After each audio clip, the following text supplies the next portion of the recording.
Hi, my name is Lucas Quedman, and I'm the founder of LQ Automate, and I put together this presentation in order to help educate small business owners around where AI could fit in to their business. Without further ado, let's go ahead and get into it. So what we're going to cover today is three things. First, we're going to talk about AI that actually works. So not over-promising and under-delivering, but real use cases and talking about where those boundaries exist. Second, we're going to talk through three workflows that I have built and demoed that I invite anyone to steal today and integrate into their business. And then third, we'll talk about how you get started without getting burned. So basically talking about implementation strategies and just how to approach this, especially if you really haven't done so yet. So I'd like to start by asking the question, what if your business had an employee who worked 24/7, never called in sick, and basically cost less than your monthly coffee budget? Because that's, in the last few months, really become the reality of what AI can do. It's not exactly a full like-for-like replacement, but because it can take on so many different tasks that if you just have a little bit of human intervention and review of some of those things, it can really help you one-up your ability to run your business, especially from the operations side. Let's talk a little bit about what AI workflows actually are, because I think there's a lot of, almost like mystery around some of this. Like from a technical standpoint, if you don't understand a lot of technical jargon like me, it can get really confusing initially when you go to dive in. And I just really wanted to break it down simply. So a lot of AI workflows are really just recipes to achieve a very specific outcome. So there's some kind of a trigger that could be maybe a recurring time or a thing that happens, maybe like a new row gets added to a spreadsheet and that kicks this process off. Then there are a series of steps. It could be 1, 2, or 3 steps. It could be 25 steps depending on the level of complexity, but basically just a couple of steps, and then you arrive at a specific output. The way I like to think about it is really no different from thinking of a specific outcome, like I want cookies. In order to get those, I need to go obtain the ingredients. I need to mix those ingredients together in a very specific way, and then I need to bake them. And if I do those 3 steps, I'll be able to eat fresh cookies. Like that's really all that's happening with an AI workflow or an automation that operates in the background for your business. All right, so next let's talk a little bit about what AI can reliably do today. And then we'll get into maybe what it can't quite do yet. So first and foremost, AI can respond to new leads within minutes, or honestly even seconds, automatically for you. It can ask your customers, specifically your happy customers, for reviews at exactly the right moment after you've completed a service for them. It can even summarize your week and tell you what needs attention. Keep in mind, these 3 lines are a tease for later when we will get into those demos. It can also help you sort and prioritize your email inbox. It can answer common customer questions 24/7. It can process and organize incoming paperwork, and it could even generate reports or dashboards from your existing data.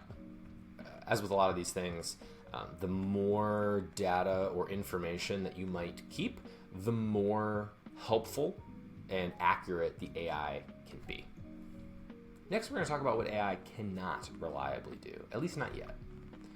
It cannot make judgment calls that require experience or empathy. That's very much a human trait, and your experience is still super valuable in that space. It cannot handle complex or novel situations that it hasn't encountered before. It's very unreliable in those situations. And it certainly cannot replace the relationship between you and your clients. Even as AI continues to evolve, this continues to get shouted out as maybe the most valuable thing that we can and should all work on as a skill, because there is really no obvious ability for AI to be able to replace that. It also can't negotiate contracts or close sales for you. So if you run into anybody promising just automatic sales, it's probably a scam. It also can't think or understand the way humans do. It is pulling a lot of information from a broad database, and it can kind of give you the average of what it finds or the culmination of what it finds. But to really think or understand the way that humans do, it's mostly just mimicry. It can learn your voice, but only through resources that you feed it. It's also just not going to run your business for you. It can do an awful lot. You can set up agents and sub-agents and have those various AI entities basically bounce ideas off of one another and check one another's work in a very reliable way, but you can't just set it and forget it for hours and days on end and never go back and quality check. So there are some limitations there. There's also a lot of really exciting stuff that can be done there. Now let's talk a little bit about administrative leaks that can very easily cost in the thousands of dollars. So start by asking the question, how many hours a week do you or your team spend on any kind of repetitive administrative tasks? Things like responding to inquiries, following up with clients, asking for reviews, generating reports, going through emails, like just the most basic administrative day-to-day stuff. And then multiply that by the hourly cost. How much do you pay those folks, or what do you value your own time at as the owner? I know me personally, I value my time a bit higher than I would value maybe an employee that works for me. Multiply that by about 50 weeks, give or take. You could go 48 weeks, assuming about 4 weeks of vacation. It doesn't make a huge difference in the end. But for example, let's say there's about 10 hours a week that go into administrative stuff. Maybe we put that cost at about $30 an hour times 50 weeks. This is $15,000 a year spent on tasks that AI could very likely and very reasonably handle in a reliable sense. And even if you're talking about your employees who might make minimum wage, that's still about $7,000 a year. So regardless of the hourly rate here, it's still a sizable impact. And if your time is more valuable, it could be upwards of $35,000, $40,000 a year, depending on, again, that hourly rate that you use to compute your time. All right, next we're going to get into the 3 workflows that you can steal today. I teased these earlier. The first one is a speed to lead workflow that automatically responds to inquiries from potential clients. The second is an automated review engine that basically reaches out to your clients that you've just provided a service for. They've just paid you for whatever it was that your business provides, and it asks them to leave you a Google review automatically.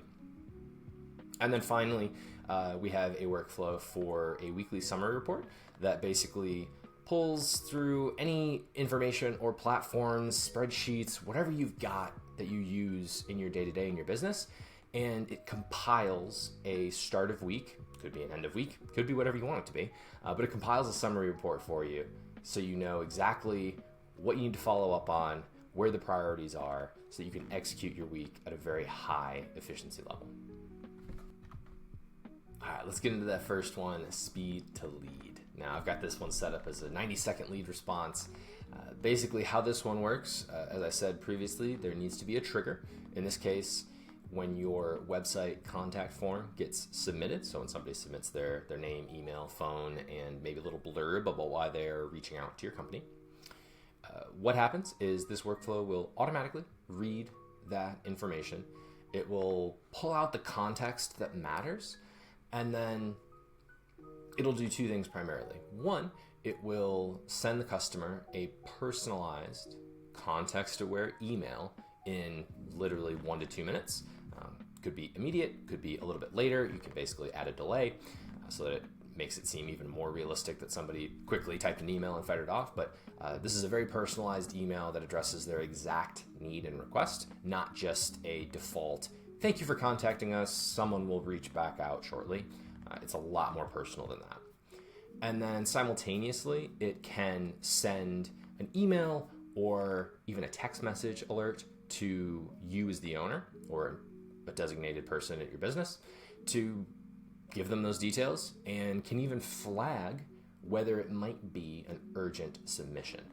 For this, the setup time for something like this is honestly just as little as an afternoon. A couple of basic tools that you would need to be able to set this up. I literally set this up in an afternoon with no very technical background in any of this. I just learned the tool via YouTube and some other resources and got cracking at it. It would cost you less than $50 a month to run something like this. And bear in mind, the cost here is really just for like the 2 or 3 platforms that you would need to set this up. Those same platforms can be used to integrate a lot of different workflows into your business. So you could basically, even though it costs you maybe $50 to get this spun up and you need to maintain those subscriptions to continue to use it, you could build in 8 or 10 or maybe even 20 workflows for mostly that same cost. It might go up a little bit, but honestly, you could do a lot with a very little amount of investment here.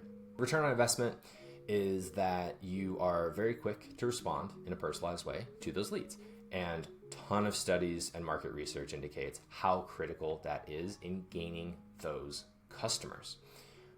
If you do something that earns you about $2,000, you get one extra customer, like that one extra customer will pay for this workflow for years. So the ROI is insane. The second one is an automated review engine. So what this does, the trigger here is that we close out a service on some kind of spreadsheet or CRM, like whatever system your business might have. And the system puts in a delay. Maybe they wait an hour, maybe they wait a day to send a personalized email to that client, assuming that you have that information. It could also be a text message, like it could be whatever. And it sends them a request asking for a review. It includes the Google link to your business. It includes a nice thank you note for them visiting your establishment, and should really help push through a lot of more Google reviews for you. This, similar to the last one, setup time is about an afternoon. The run cost is the same as the last one. It's about $50 for the 2 or 3 tools that you would need. And the ROI here, it's hard to measure, of course, but reviews in general are so critical in boosting your local search engine rankings on Google. So when somebody looks for a business, yours comes up first, and those reviews are relevant and recent. To go a little deeper into the ROI around this one in particular, studies have shown that there is a huge recency effect for reviews when somebody is looking up a business like yours to utilize. 83% state that the recency of those reviews is absolutely essential for trustworthiness.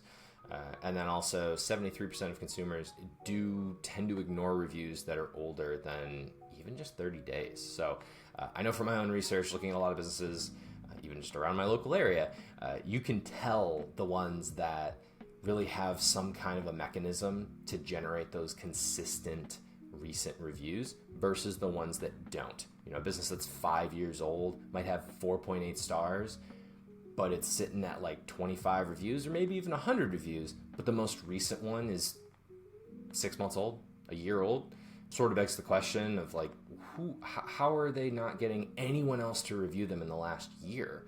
I certainly know when I'm looking at random, plumbers or HVAC, or I need something like that really quickly. The reviews are a huge component. They're more critical when my wife's looking up businesses. Like, she cares even more than I do. So it is really big. And so setting up an engine like this to keep those reviews coming in, super helpful. All right, the last workflow that we'll take a look at is the weekly action report.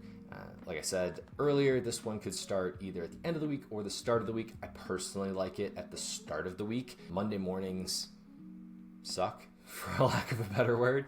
And so it's really nice to have something that hits my inbox first thing in the morning and recaps what happened last week, what needs follow-up immediately, and what my week looks like, at least currently. So things that it can do, it can review your email inbox, your CRM, or whatever Google Sheet you might have that just tracks customers or inquiries or anything like that. Any other relevant collected data that you might have on a specific platform, it can pull in that information and generate you that simple summary. As an example here, the actions that we have listed, it could call out the invoices that you might have outstanding, the emails that are a bit more higher priority, and any open items that require immediate attention. So you can quickly knock those out and don't let anything fall through the cracks. Setup time here could be a few more hours, just depends on how many systems you have that you would want to connect into this. If it's just like a single doc or spreadsheet, very fast. If it's a bunch of different platforms, then it'll take a little bit longer, but still not too bad. Same running cost. You can see there's a common denominator here. I literally used the same 2 systems to build all 3 of these workflows. It cost me less than $50, and the ROI is going to be unique. Really, it's going to save you time and make you more efficient. It's harder to measure. This one might be, it's probably the most subjective of the 3, but anecdotally might be the most impactful. So, talking about the compounding effect of ROI when we are using reliable AI workflows. Something like speed to lead helps you avoid any missed inquiries from clients or prospective clients. The review engine helps your local search engine optimization increase. More people trust you when they search you up randomly on Google. Therefore, they're more likely to submit a contact form, which you will follow up with automatically. And then because you are on top of your weekly to-dos via that summary report, you have great visibility into your operations and you are focusing on the right things. Total monthly cost, like I said, you could buy the same couple of systems and then just stack these workflows on top of one another. It's the same $50 or $75, and your total return is a lot of time saved, better search rankings, 0 leaked leads, more revenue. It just compounds. Now, next, let's talk a little bit about how we might get burned by AI and even implementing some of these things, but in the wrong way. All right, first, buying the tools before we've defined the problems. This is what happens when maybe you work or have encountered folks that are trying to tell you what the tool will do for you instead of asking you what you want it to do. And the same goes for yourself. If you're like me, you like to pick up shiny new things and see what they can do. It can get pretty messy though if you don't have a real problem. Just like going down to the hardware store and buying a chainsaw, even though you don't really have anything that needs cutting down, maybe not the best call. The same can be said for here. We have to make sure that we're starting with the problem. Don't just buy some tools. Don't just try to integrate some of these items without a focused plan in mind. What are your bottlenecks operationally? What are the repetitive tasks? Focus on those things and then build tooling around them. And that is how you will get the most success around these workflows. The other trap is to try to automate everything at once. It can be really tempting to go all in and just go, wow, like there are, I defined 8 problems or 12 problems or 12 repetitive tasks. And so let's go, let's get ripping. And one at a time. Make sure we do things one at a time. The more complexity that gets added all at once, the more likely it is for something to break or just underperform. And then that might very well turn you off of utilizing or leveraging any of these tools moving forward, which is a shame because they are very helpful and beneficial. And I truly believe that. If used the wrong way, again, just like the chainsaw analogy, you have to use the tool the right way. You can't be using a chainsaw while you are trying to use a power drill, while you are trying to, do whatever. You can't do it all at once. You need to do one thing at a time. Finally, it is not trusting the AI to do everything on its own without a human in the loop. Make sure that AI doesn't just guess. It's good to default. I mentioned earlier some of those automated personalized emails or outreaches to prospective clients. Maybe for a while, you don't have the AI send them. Maybe you just have them draft them. and send them to you to review and then hit send on. And then, trust me, over time, it'll get it locked in to the point where you don't need to review them anymore. But it's good to add that review step in for a while to help train it. It's not unlike a person in that sense. It is only as good as the training that you give it. You can't just set it and forget it. So, quick idea for an AI blueprint if you were interested in getting something going in, say, the next 30 days, just an arbitrary timeline. But take a week, do an audit of your business, figure out where those bottlenecks occur, where those time wasters might be, those repetitive actions, and then select the simplest workflow to solve it. So I listed those 3 as just tip of the iceberg examples of things to consider.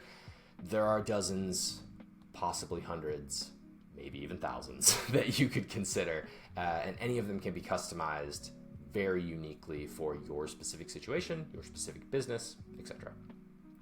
Then, once you've done that, you're ready with a workflow, you want to implement it, do a shadow run. Deploy it, but keep the human in the loop.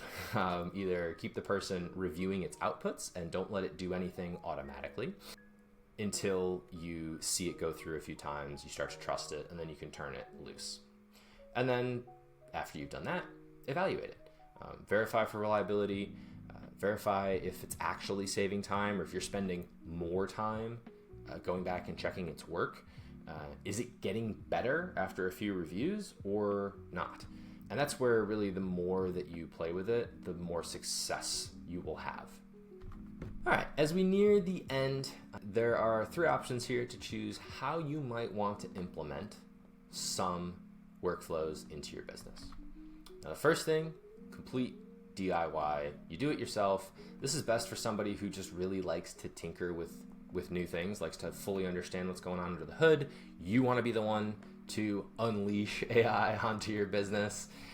It does certainly have a time component to it. The learning curve isn't bad, and I truly believe that just about anyone is capable of doing this as long as you approach it from a mindset of curiosity.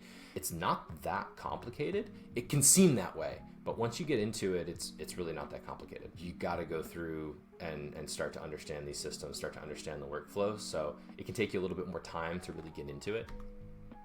Then there's a sort of hybrid, like done with you path, where you work with someone to help get these things set up, but then you kind of take the reins from there and you just kind of get trained on it basically so that you can figure it out longer term by yourself, but in the short term you rely on on somebody like me to help set it up with you.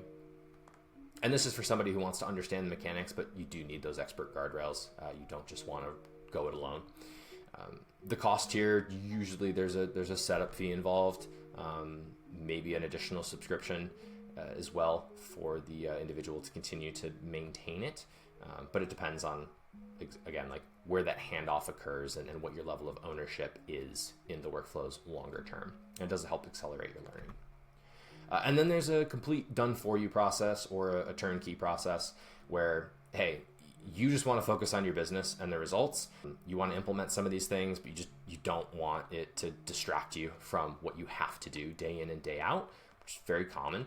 And this is where, you'll certainly pay a setup fee for somebody to come in and diagnose your business, perform probably some form of an audit and where automation could help the most. You'll agree on where you want to start implementing some workflows. They will set them up for you. There'll be a cost associated with that. And then there'll be some kind of usually ongoing subscription or maintenance fee so that as things change in your business or as you want to integrate new workflows, that person will continue to iterate with you and make sure that these things stay online and functioning optimally. It's the lowest risk. Also, it's usually the fastest. Also, it's going to cost the most. So that's the trade-off. In summary, AI is not magic. It is just a tool. It's really just a tool. However, the competitive advantage in the next, you could say 5 to 10 years, you could say even just in the next 6 to 12 months, it feels like the way these things are evolving. It's not going to belong to the most complex AI necessarily. For most businesses, like, there's only so much complexity we can introduce. The big corporations will be able to do all kinds of enterprise level software. We can't do that. We can't afford that. So it will, though, belong to the businesses with the most reliable AI. Even simple workflows, saving a few hours a week here and there, getting rid of those repetitive tasks, increasing things like follow-ups to those leads, generating more revenue. I mean, these are things that could help you grow your business 5, 10, 20% on a very regular basis. So as long as you focus on the reliable stuff, you'll be all right. And obviously, if you are interested in either any of the workflows that I showcased here, or just want to talk a little bit more about it, learn a little bit more about what's possible, I would love to chat with you. Use my Calendly link to book just a 15-minute discovery session. If you want to talk longer, you got my time. But I really enjoy learning about these things. I would love to help others learn and succeed in this area. And hope you enjoyed this presentation. Thank you. Make it a great day.